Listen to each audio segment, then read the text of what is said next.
রাজ্য সরকারকে মানবিক হতে আমরা দেখতে চাইছি, কিন্তু তারা মানবিক না হয়ে তারা যারা দানবিক কাজের সঙ্গে জড়িয়ে তাদের জন্য কোটি কোটি টাকা লয়ার খরচ করছেন আমাদের ট্যাক্সের টাকায়।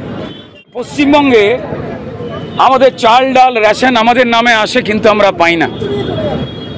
আমাদের ছেলেমেয়েগুলো পরীক্ষা দেয়, কিন্তু তারা চাকরি পায় না।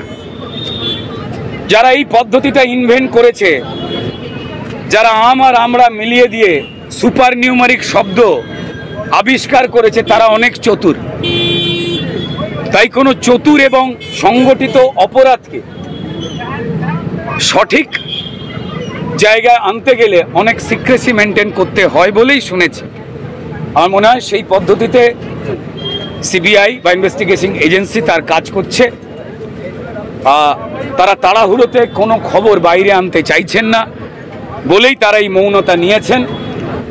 এবং যে বারবার পুলিশকে ব্যবহার করে এই যারা কথা বলছেন, কোর্ট নির্দেশ দিয়েছে সম্মানীয় সুপ্রিম কোর্ট, তাই পশ্চিমবঙ্গের প্রত্যেক পেশার মানুষ তারা প্রতিবাদ জানাতে পারছেন।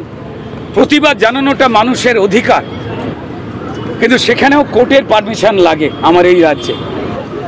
তবুও কড়া ফতোয়া জারি করা চলছে, সেটাকে অগ্রাহ্য করেও স্কুলে স্কুলে ফতোয়া জারি করা চলছে, বড় বেদনাদায়ক।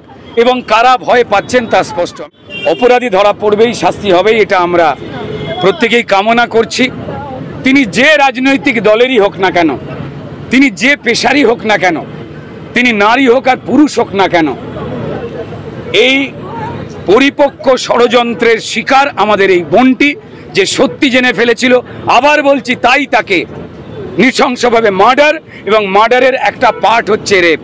তাই দয়া করে কেউ যেন এটাকে গুলিয়ে ফেলবেন না আর অন্য 10টা ঘটনার মতো।